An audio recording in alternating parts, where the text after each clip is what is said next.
or God is my master. So Hanuman, who served Ramachandra, Sri Ramakrishna practiced that too. At one time, the mood of Hanuman came on him. So Hanuman is, of course, a monkey. So Sri Ramakrishna would started spending time on tree branches. And he would tie his dhoti in such a way that it would be like a tail. And he would hop from tree to tree. And he ate fruits whole. And in a deep voice, he says, I became very restless like a monkey. And my eyes would be bloodshot, red and bloodshot. And I would sit on the branch of a tree, and in a deep and hoarse voice, I would cry out, Rama. He had a vision of Rama. He had a vision of Sita. He saw this wonderful, glorious form, he said, not like a goddess with supernatural attributes, but like a human being, but definitely deeply spiritual and radiating a kind of divine sorrow. And he says he realized that must have been Sita. And Sita, he was about to fall at the feet of that vision when that vision merged into his body. Sri Ramakrishna would say that she had the most wonderful smile, sorrowful picture, but most wonderful, the sweetest smile that he had ever seen in his life. And Swami Sarvapriyananda remarked that when Sita merged into his body, he got that smile because his smile was the most amazing thing that people had seen. One picture is there where he's smiling. You can see that, one of the pictures which was taken of him when he was in ecstasy. He practiced that. He practiced the Vatsalya Bhava, God as child, when the wandering monk Jatadhari came, who worshipped God as the baby Rama. He had a little image of Ram Lala. Ram Lala is Rama as a child, as a baby. And Sri Ramakrishna and Jatadhari could actually see Rama as a baby, not like a little image. He would worship the image, but he would actually get the vision of the baby Rama.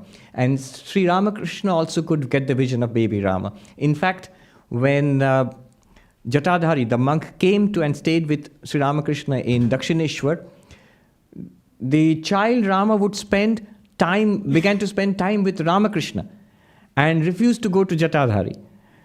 And finally Jatadhari realized who Ramakrishna was.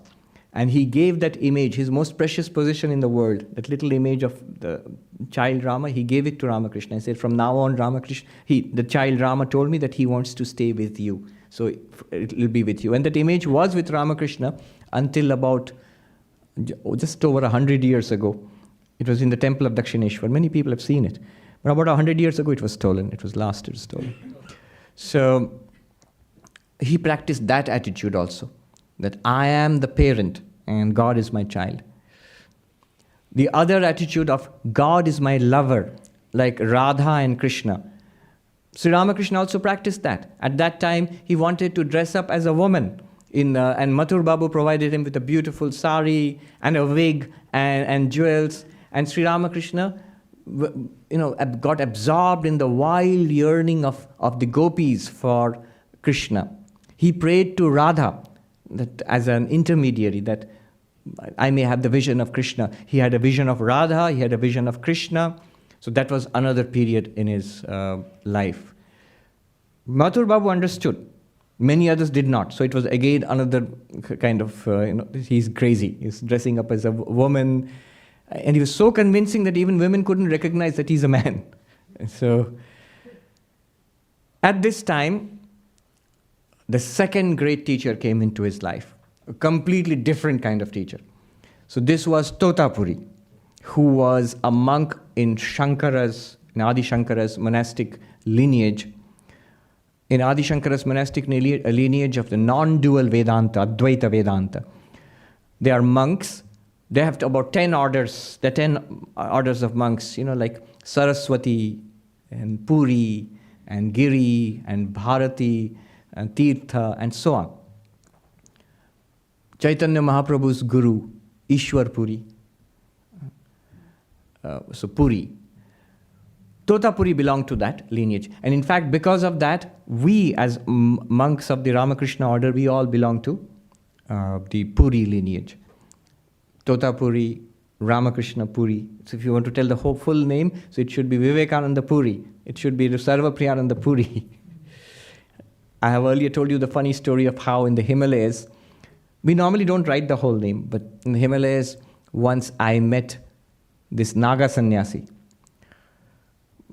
who liked Totapuri. Totapuri, by the way, would go move around nude. Either he would have a loincloth or he would move around nude completely. And so Sri Ramakrishna would call him the naked one, Nangta. Because the convention is you don't call your guru by name. So you have to elliptically refer to your guru. And Sri Ramakrishna, frankly, would call him the naked one. So this monk I met, a Naga sannyasi in Gangotri, I asked him, what's your name? And he said, Purnam Giri. Giri is one of the 10 orders. And he asked me, what's your name? I said, Swami Sarvapriyananda. And he flew into a fury. And he said, where is the puri? Sabji ke saath kha gaya. Did you eat it with your vegetables? So puri has another meaning. It's the flattened, fried bread. Yes, that's what a puri is. Everybody in India, it's a very common kind of food in India. So that's the other meaning of puri. So he was playing on the words. He said, what happened to the puri? Did you eat it up with your vegetables? I had to say, no, it's Sarvapriyananda Puri. In fact, Vivekananda himself made a play on this. Somebody asked him, Swami Vivekananda, Swami, are you a Puri or a Giri? What kind of monk are you, a Puri or a Giri? And this works only in Bengali. It's hopeless to try to translate it also. Are you a Puri or a Giri? And Vivekananda said, Konotai noi, ami kochuri. Kochuri is another kind of fried delicacy. So he was playing on the word. He said, I'm none of these. I am the other kind of bread. But yes, technically we are all Puris. So Totapuri happens to come along and he gets down on the bank of the river. He sees Sri Ramakrishna sitting there.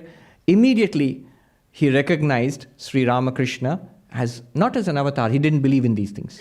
He said he is a fit aspirant for non-dual Vedanta.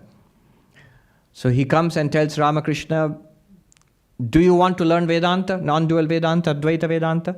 I can teach you if you like. You are fit. Sri Ramakrishna said, I don't know, I have to ask my mother. He said, well, then hurry up, go and ask your mother. I won't be here all day, you know. You can go and ask and come and tell me. So he goes to the temple of Kali and then he comes back in a semi-ecstatic state and says, Mother has sent you here to teach me. So, which Totapuri probably found very quaint. He didn't say anything at that point, but he started teaching him Advaita Vedanta and initiated him into the vows of monasticism. It's interesting. He remained a married man. He was married to Ma Sharada. He took the vows of sannyasa, which normally do not go together. If you take the vows of monasticism, you give up your married state or you do not marry at all. But Sri Ramakrishna, being an incarnation, had to teach everybody. So what is a perfect monastic life? He had to teach that, and so he was a monk. But he also had to teach the majority of people in the world, how can you be spiritual in married life also? So he also was a married man, though all lifelong both Sri Ramakrishna and Ma Sharada, they remained perfectly chaste, and they led a very spiritual marriage, a life of a spiritual marriage all their life. So he became a follower of Totapuri, and he said how all day long the naked one would instruct me in non-dual Vedanta, told him to forget the world, sit in meditation, forget the body and the mind. You would think easier said than done. But for Sri Ramakrishna it was easy, because he could easily get absorbed in meditation on the Divine Mother. But what he could not do was forget the Divine Mother. So he said every time the blissful form of the Mother, I could easily forget the world. But the form of the blissful Divine Mother would come in before me, and there I would get stuck. And then it was deep in the night, they were meditating, and he told Totapuri, I can't do it, it can't be done. Why can't it be done? And so the naked one picked up a piece of glass which was on the floor and pierced me in the forehead. Concentrate here. And he did that. The next time the form of the Divine Mother came, Sri Ramakrishna says, I took the sword of knowledge and cut the form in two, and my mind merged into the formless. So from the form to the formless. That's actually a path of our spiritual practice. When you get a mantra and God with a form, Ishta Devata, from your Guru, you come to a point in spiritual practice when you get a vision of God in that form. And that form will lead you to the formless. That's the progress. And Sri Ramakrishna merged in Nirvikalpa Samadhi, the highest Samadhi. Totapuri, there was a little hut.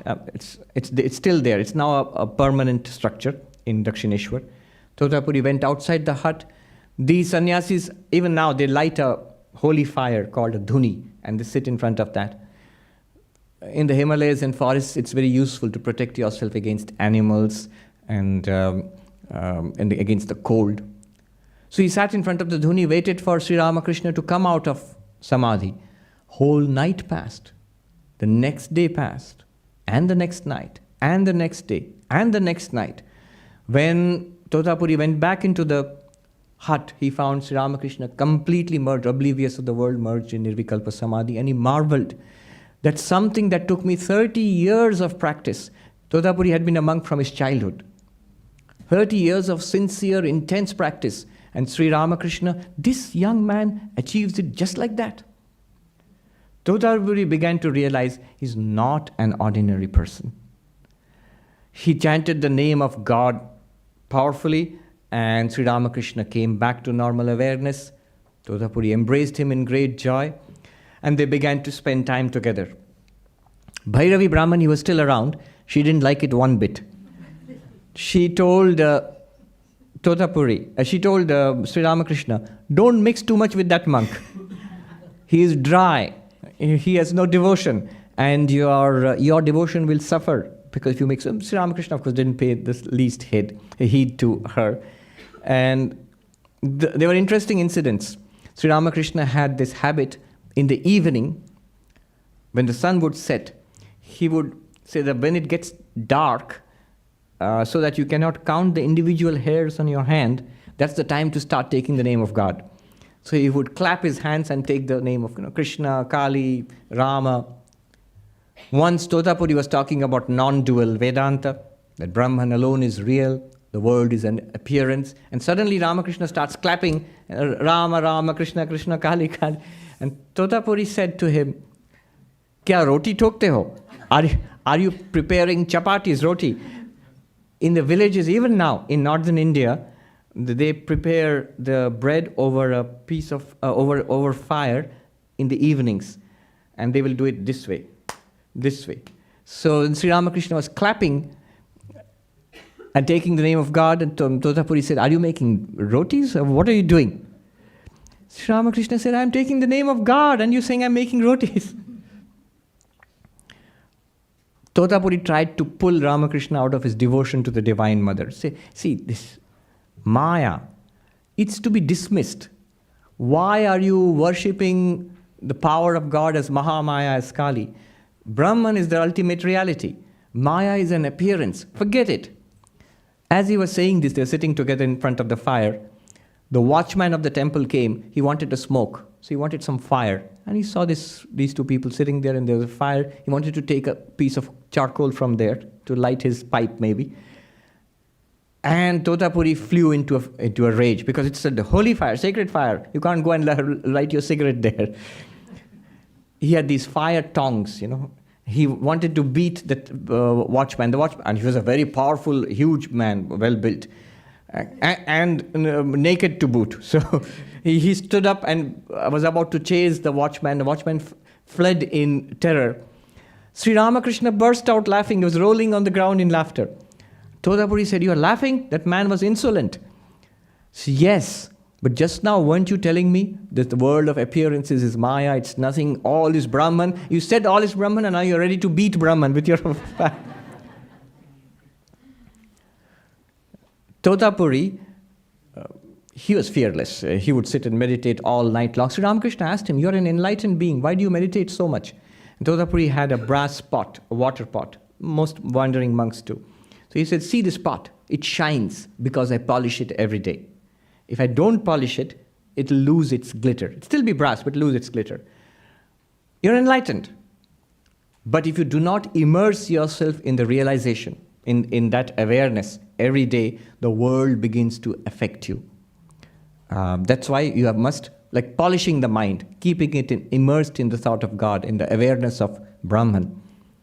But Sri Ramakrishna had to come back to that too. He said, if it's brass, that's true. But if it's a golden pot, then that won't be true. I think what he meant by that was, for an incarnation, it's not necessary. Sri Ramakrishna is the golden pot.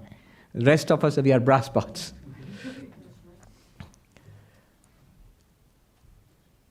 He would sit in meditation all night long. One day he was sitting in meditation under a big banyan tree, deep in the night, with his little fire, and this luminous figure gets down from the tree and comes towards him. Totapuri asked him, "Who are you?" He said, "I'm a Brahmadaitya, a special kind, a spiritual demon, not a bad kind of demon, but a spiritual demon. I stay in this tree, and I protect this place." Totapuri was fearless. He said, "Well, you are a manifestation of Brahman, as I am a manifestation of Brahman. Both come and let's meditate on Brahman." Even the demon didn't want to meditate. We have that in common with the demon. So he quickly disappeared. He laughed and disappeared from there. And Sri Ramakrishna would tell this story, and people, I guess, would be skeptical. And Sri Ramakrishna would say that, "No, he does exist. I know him quite well. I have met him a number of times. And he used to tell me things. Once, he told me that the English were planning to take over the temple garden because they had an ammunition dump next to it. So they wanted to take the entire land. And Sri Ramakrishna said, I was very worried that I wouldn't be able to worship my Divine Mother anymore in the temple anymore because it will become an ammunition dump. But Mathur Babu started a court case against the land acquisition. And Sri Ramakrishna says, the demon came and told me that the English would lose the case and so they wouldn't be able to take over the temple garden. And that's exactly what happened. Anyhow, so he actually does live there in that tree. The climate of Bengal began to tell on Totapuri's very robust Punjabi health. And he got afflicted by stomach troubles and he became weaker and weaker. Mathur Babu got a doctor to treat him to no avail. Totapuri didn't care because he said, I'm not the body anyway. And he would remain immersed in the bliss of Brahman. But till one night he could not remain immersed in the bliss of Brahman because of the pain in his stomach. And he thought, this body is worthless. It's preventing me from meditating on Brahman. Let me cast up this body. Remember, suicide is condemned by all religions, including Hinduism. Only in the case of an enlightened person who have clearly realized that they are not the body. If they want, they can give up the body. Sometimes they do of their own choice. Like Vivekananda himself. He sits down in meditation and he gives up the body. So Totapuri thought I would do that. That very night, he got up and began to walk towards the river with the idea that he would walk into the river, the body would be gone, and he is Brahman anyway. He walked and walked and walked till he came out on the other side of Calcutta. The water never rising above his waist. He was amazed. He thought, Ramakrishna is right. Maya is all powerful. I can't even die. I can't even destroy the body without the permission of the Divine Mother. And he walked back again that way across the river. Sri Ramakrishna later said that it was not as big as a miracle as you would think it is, because there was a shoal under the water where the river bed was much raised. So he could actually walk across the river sometimes without drowning. That's where Totapuri must have walked. Partly a miracle too, because he could have easily put his foot in somewhere else and drowned.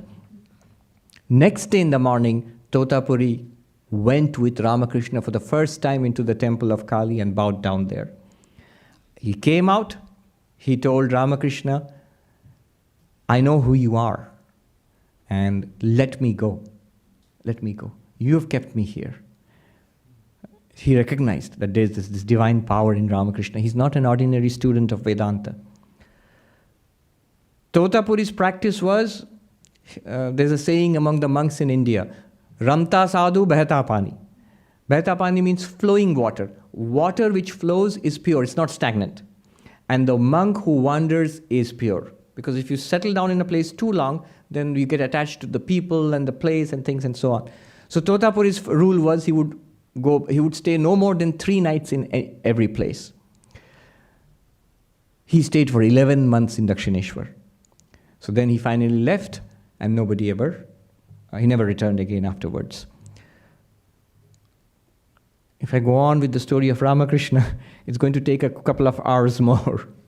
But here is the sum and substance of it.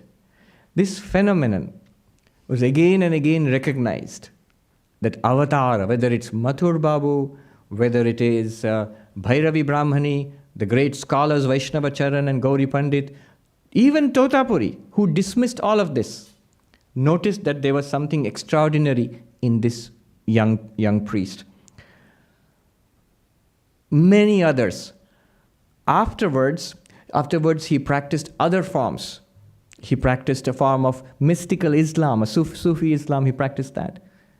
Staying outside the Hindu temple of Kali, not worshipping Hindu deities, living like a Muslim and praying to Allah as his Sufi teacher taught him.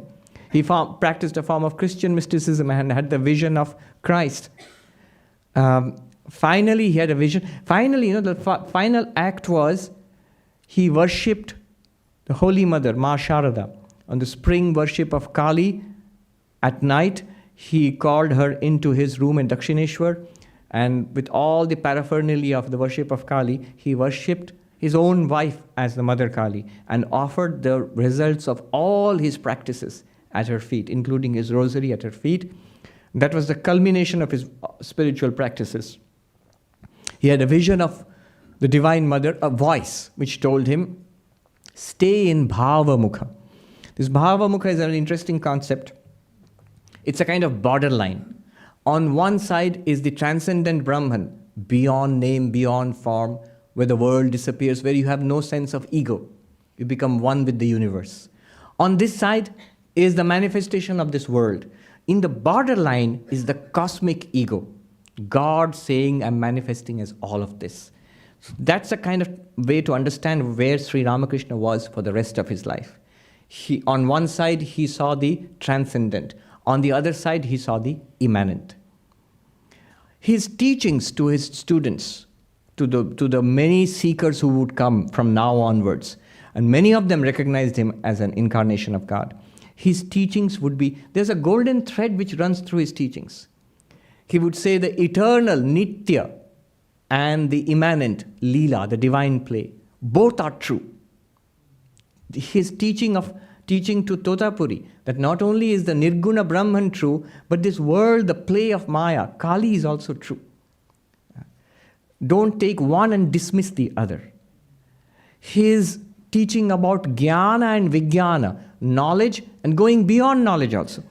That he would say, when you climb the house, you leave the first floor behind and the second floor and go to the roof of the house, and then you see what the roof is made of. The same bricks and mortar and cement, the entire house is made of the same thing. When you realize by neti, not this, you realize the transcendent Brahman beyond name and form. And then, that's where Totapuri had stopped. And then when you look back upon the world, you see all of this is also a manifestation of the same Brahman. Jnana and Vijnana, Nitya and Leela. His teaching about, when Swami Vivekananda later accepted the Divine Mother, Kali, how happy Sri Ramakrishna was. The reason he was happy was the same teaching runs through that. His teaching about Shiva Jnana Jiva Seva. Worship God in the Shiva, in the form of Jiva, all living beings. So the immanence of the divine, the same divine which you realize in the depths of meditation and Samadhi, you see. When he would say simple things like, God exists when I close my eyes, and God doesn't exist when I open my eyes. What kind of God is that? Whether with eyes closed or with eyes open, whether inward or outward, the same reality pervades everything. So there's a golden thread which runs through his teachings, which he insisted to everybody. The story continues. The great devotees come. Not Mathur Babu, of course, was there. Hriday was there. But then others came. Balaram Bose, Girish Ghosh, the great dramatist. So on other occasions, we will talk about this story. As Isherwood said, the story of a phenomenon. We are firmly convinced that just over 100 years ago, God walked again on this earth for a short while. Sri Ramakrishna himself would say a group of musicians comes, plays and sings and disappears. It's only much later that people don't understand who they are. That is Ramakrishna, that is Holy Mother, that is Vivekananda.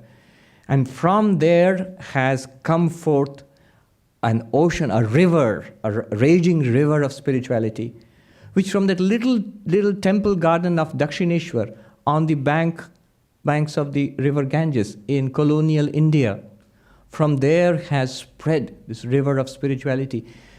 We have not yet understood the depth and the profundity and the dimensions and the implications of Ramakrishna. We are only beginning to discover it more than 100 years later. I have met spiritual seekers all over the world, in India and here and other places. And in the most remarkable places, I've found Sri Ramakrishna is at the source of spiritual inspiration. I have met monks, nuns, practitioners of different orders who have nothing to do with us. But many of them, they told me, it's the gospel of Ramakrishna which inspired me. It is Vivekananda's works which inspired me. It is that which we still read and we still use it. It has become the testament to humanity that religion is true, that spirituality is true. A living testament to the reality of spirituality. The 20th century and now in our 21st century, Vivekananda said, for centuries to come, this power which has been let loose in Dakshineshwar, that will continue to work for centuries ahead and flood the world with spirituality once again. We pray to Sri Ramakrishna, to the Holy Mother, to Swami Vivekananda. May they inspire us. May they awaken the light of knowledge in our lives, jnana. May they fill our hearts with divine love, bhakti. And may it culminate in prashanti, in the profound peace of God realization in our very life. Om Shanti Shanti Shanti Harihi Om Tat Sat Sri Ramakrishna Arpanamastu.